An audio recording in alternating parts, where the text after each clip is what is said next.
You're listening to an Airwave Media Podcast.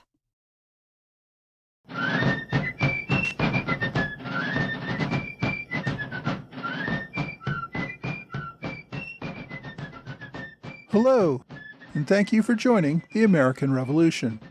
Today, episode 149, Lafayette Comes to America.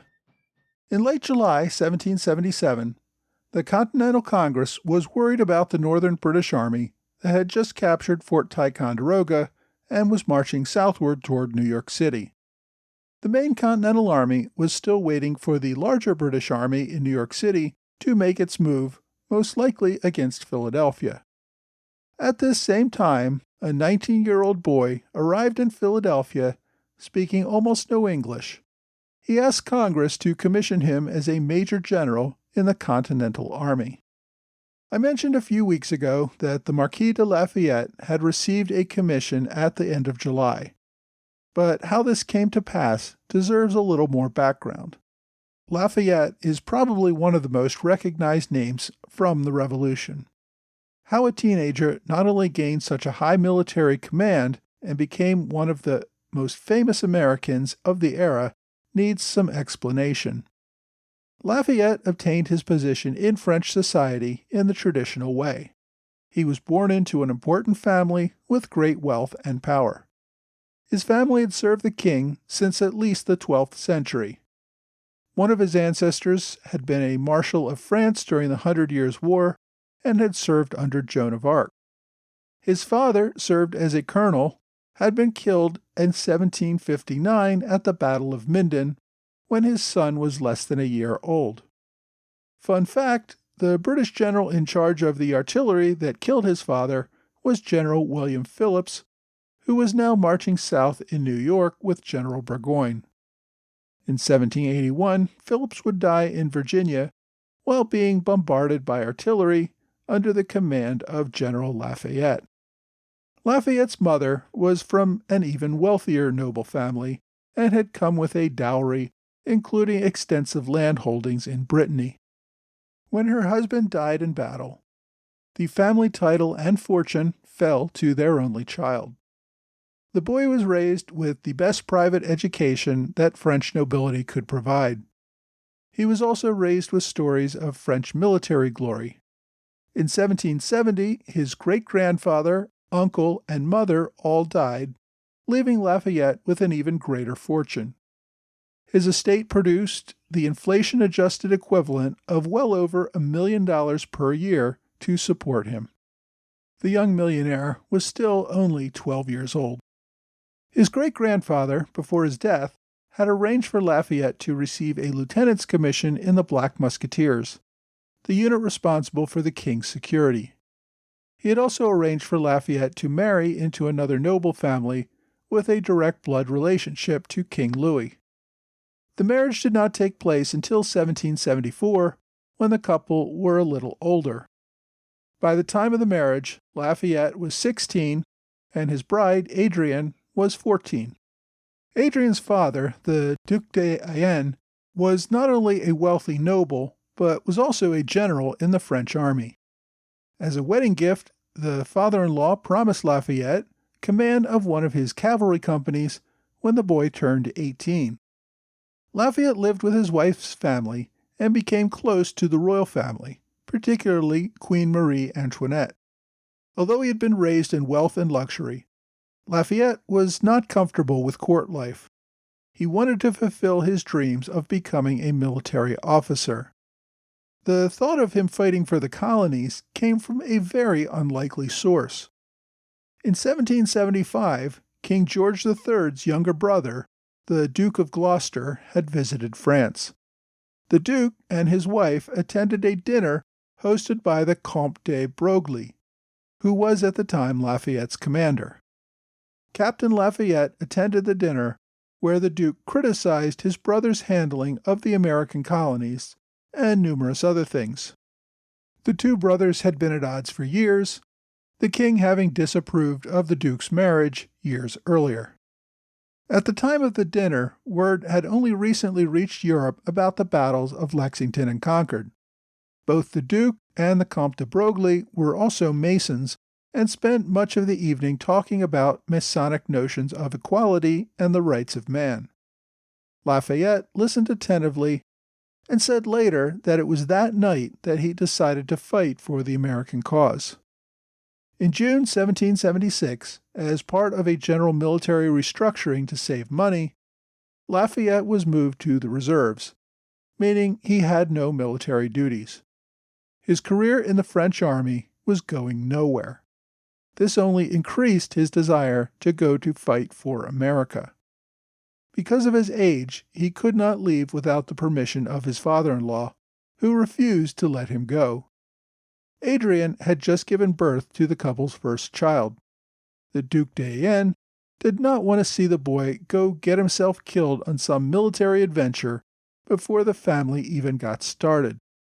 Lafayette also sought the support of his old commander, the Comte de Broglie, who also counseled against going to America. None of this deterred him, though. Lafayette received an audience with Silas Deane and somehow convinced him to grant a commission as Major General in the Continental Army.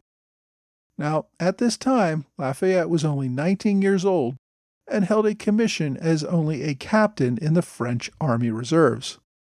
That commission was only the result of his family's wealth and social status, not any actual military experience.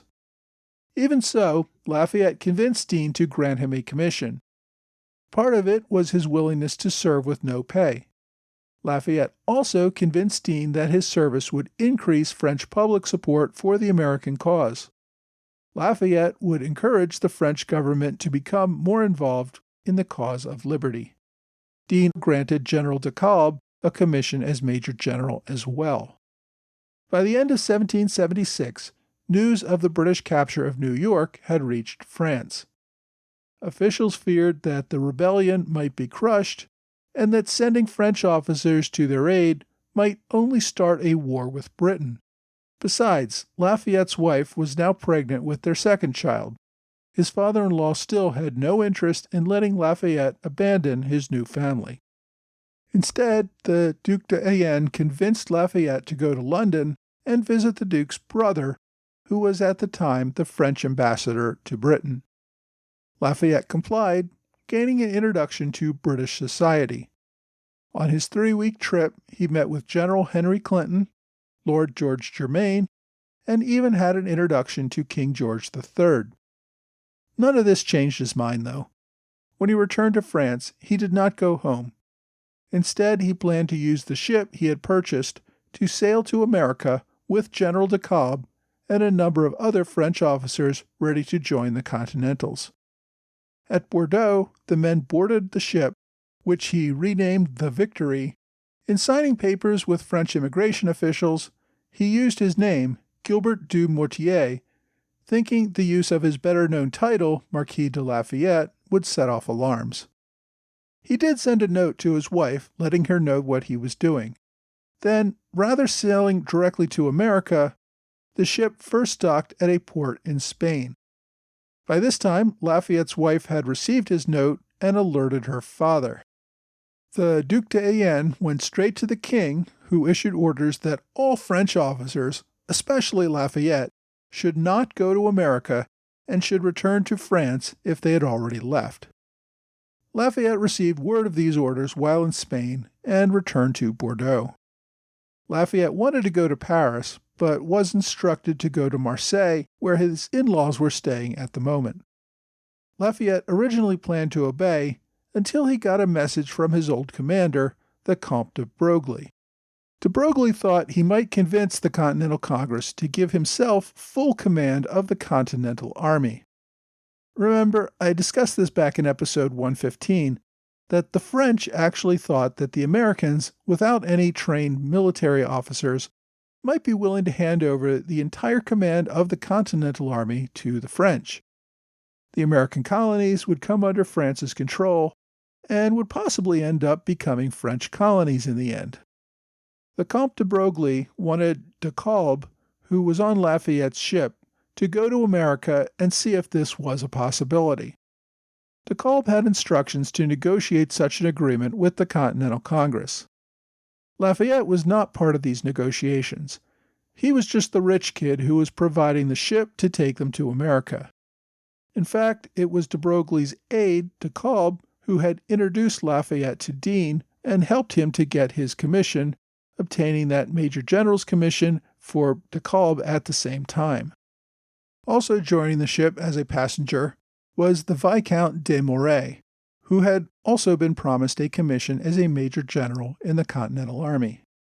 Broglie sent an aide to Bordeaux to tell Lafayette that the government actually did want him to go to America, but had to forbid it publicly in order to avoid war with Britain.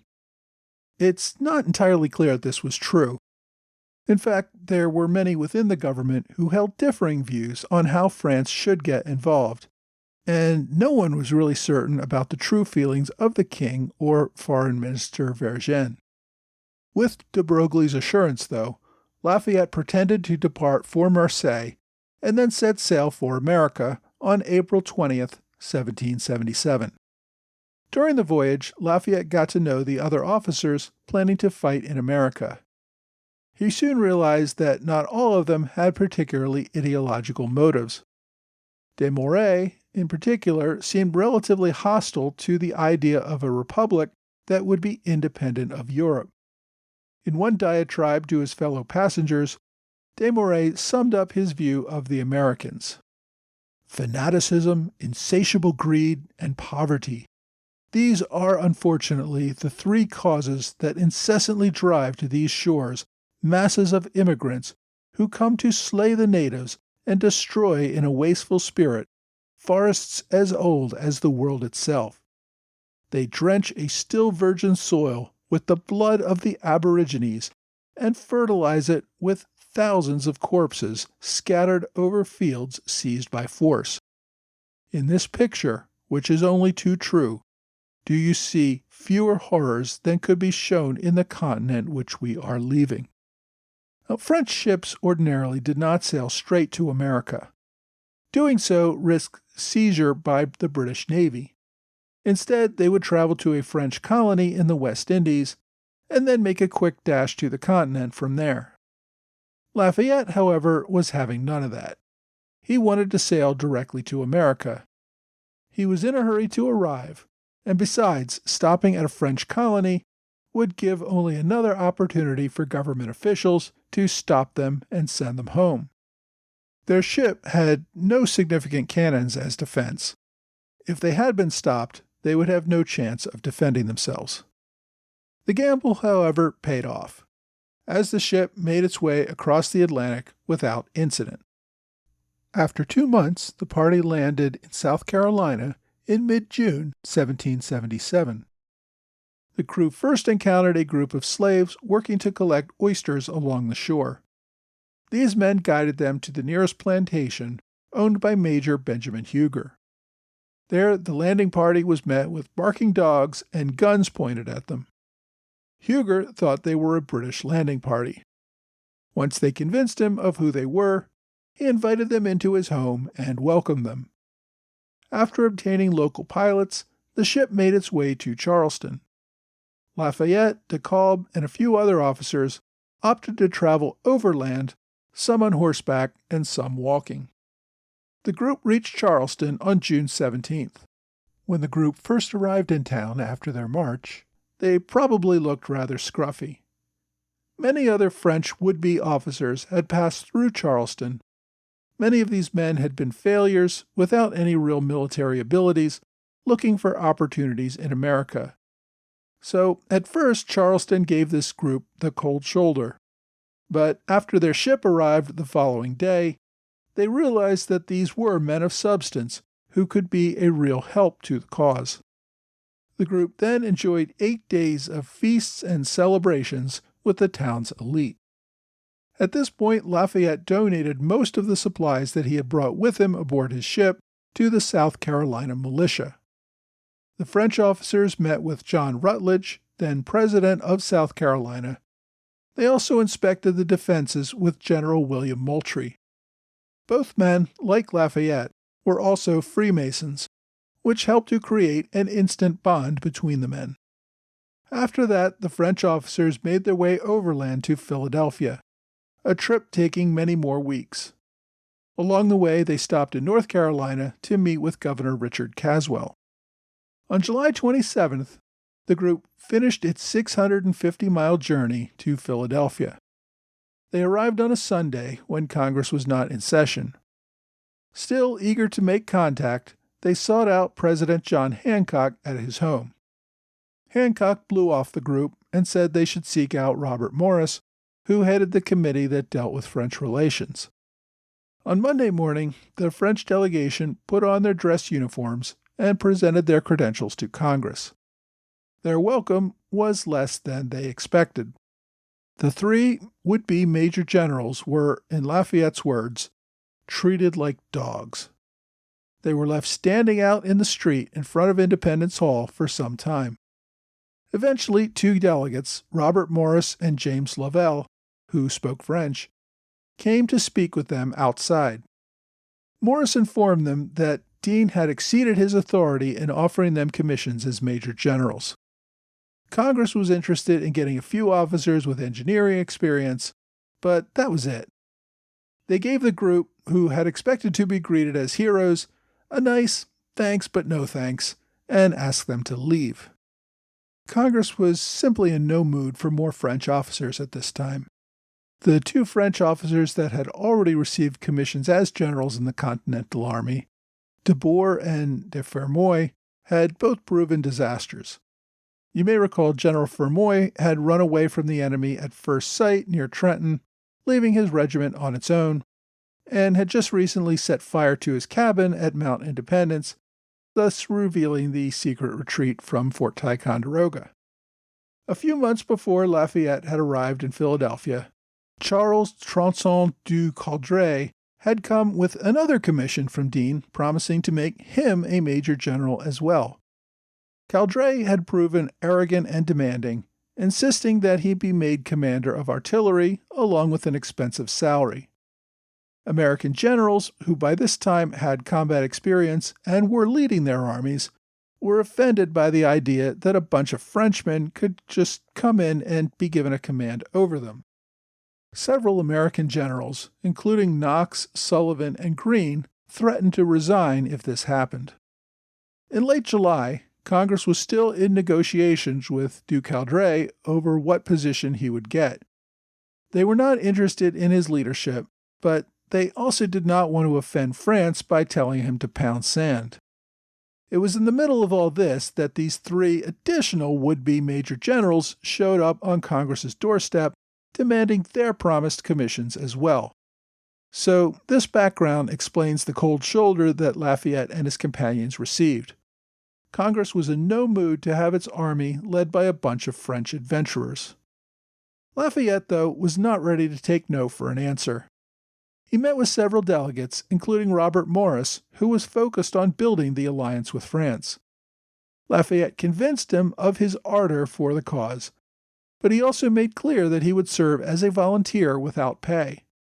Not only that, he would pay the salaries of the French officers who served as his aides. It also helped that Benjamin Franklin had sent a letter to Congress that, given Lafayette's position and his family's importance in France, this commission was important to America's relationship with France. So, on July 31st, 3 days after his arrival, Congress changed its tune and agreed to assign the new volunteer major general to Washington's staff. A few days later, General Washington came to town to brief Congress on the British Army then approaching Philadelphia. Washington and Lafayette met at a dinner and hit it off immediately. The commander invited the new general to inspect the city defenses that evening, which thrilled Lafayette. The two men walked and talked that evening. One could almost hear them say, "I think this is the beginning of a beautiful friendship." For the other would-be generals, though, the beginning was not quite so smooth. A few weeks after Lafayette's appointment, Congress gave Du Coudray a commission as Inspector General, which gave him his generalship but left him outside the immediate command structure. In doing so, Congress merely put off what was going to be a major confrontation for control of the Army's artillery. Ducaldre conveniently ended this potential confrontation a month later when his horse fell into a river and he drowned. General de Kalb was offended not only by his rejection, but also by the fact that Congress honored Lafayette's commission, despite the fact that Lafayette was a far lower-ranking officer and less experienced. De Kalb advised Lafayette to take the commission, even though the young man offered to resign out of protest for Congress denying a commission to de Kalb. After his rejection, de Kalb simply asked that Congress pay for his return trip to France. Over the next couple of months, Congress kept de Kalb cooling his heels. During that time, de Kalb actually proved that he was not quite so arrogant and argumentative as Ducaldre. Several members began to warm up to the idea of granting him a commission. In mid-September, about the time Ducaldre drowned and the British were moving in on Philadelphia, Congress offered a commission as a major general to de Kalb. In conditioning his acceptance, de Kalb requested that he be given retroactive seniority ahead of Lafayette, that his aide also receive appointment as major, and that his wife would receive a pension if he died during the war. Congress accepted his terms after some discussion, and by October, de Kalb joined Washington's army in the field shortly before they retreated to Valley Forge. The Viscount de Moray never received his promised commission. He returned to France, embittered by his experience, and had nothing good to say about the Continental Congress or America generally. Next week, General Howe begins his campaign to take Philadelphia.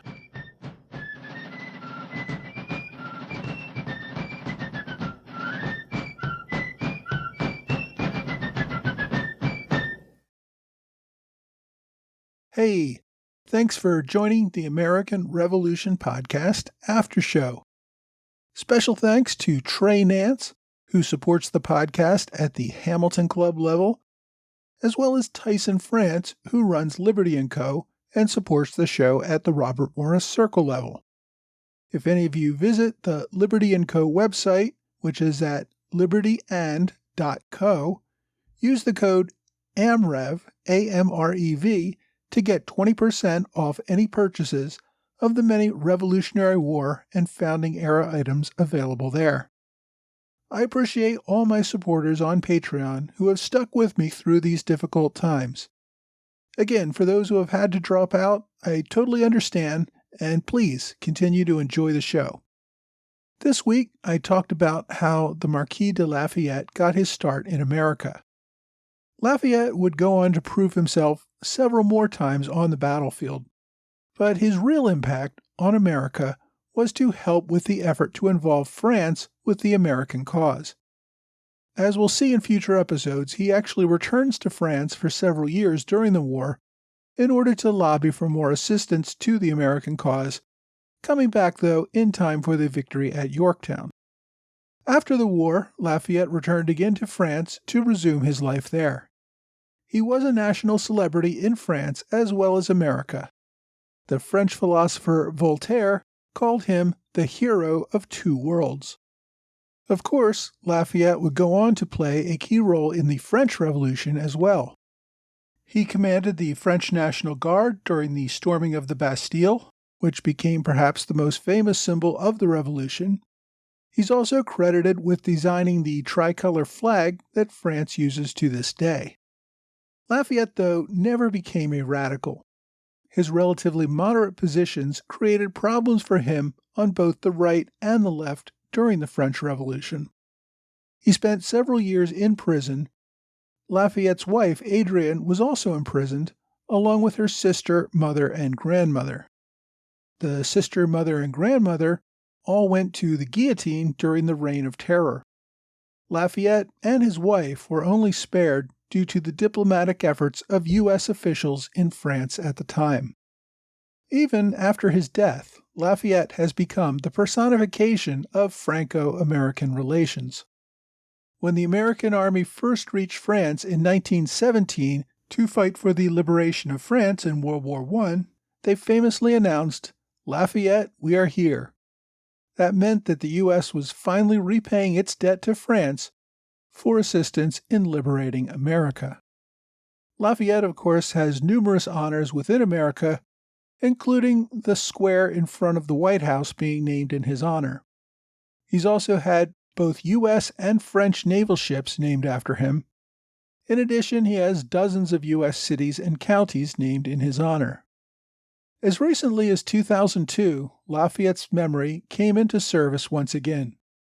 Franco-American relations hit a low after 9/11 and France's refusal to support the Bush administration's Iraq War. That year, Congress named Lafayette an honorary citizen of the U.S., only the sixth person ever to receive that honor. It helped to remind Americans that, whatever the momentary political disagreements, France and the United States had a long and enduring relationship that went back centuries. With all that in mind, I want to get to this week's book recommendation. There are quite a few really good biographies about Lafayette. The one I went with this week is called The Marquis, Lafayette Reconsidered by Laura Arricchio. This is a relatively recent biography, first published in 2014. It's thorough and well-written, covering the Marquis's entire life in about 400 pages. The book won the 2015 American Library in Paris Book Award. The author, Dr. Arricchio, holds a Ph.D. in 18th century French history. This, though, appears to be her only full-length book. She's currently the Dean of Fordham College at Lincoln Center. So, if you want to read a good Lafayette biography, The Marquis Lafayette Reconsidered is a good place to go. For my online recommendation this week, I went with another famous Lafayette biography, which is available as a free ebook on archive.org. It's called The Life of General Lafayette, published in 1847. The author is probably someone you may have also heard of, John Quincy Adams. The book is actually a reprint of an oration that John Quincy Adams gave to a joint session of Congress in 1834. The book also includes a short bio on Tadeusz Kosciuszko, the Polish officer who served in the American Revolution as well. At the time that Adams made the oration, he was serving in the House and had already completed his one term as president. This oration came on the occasion of Lafayette's death in 1834. You can search for The Life of General Lafayette on archive.org to find it. Or, as always, there is a direct link to the ebook on my website at amrevpodcast.com. Well, that's all for this week. I hope you will join me again next week for another American Revolution podcast.